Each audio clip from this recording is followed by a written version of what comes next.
Fala, seus gambiarra, beleza? Olha só, mais uma vez com vocês eu tenho a Twister aqui.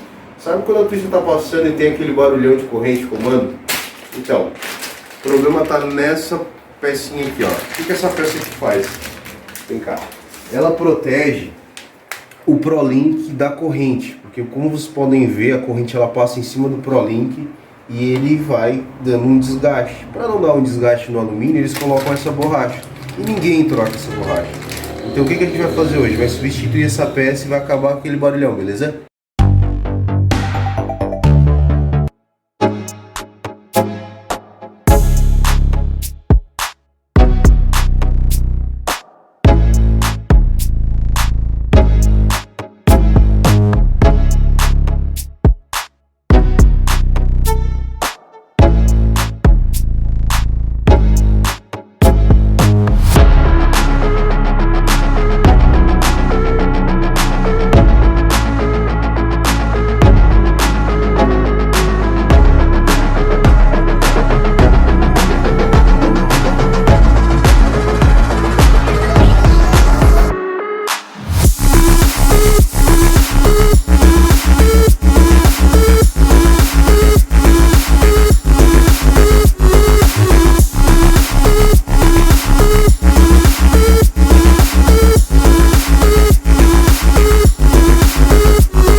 Aí galera, se você gostou do vídeo, deixe seu like, se inscreve no canal e até o próximo. Valeu?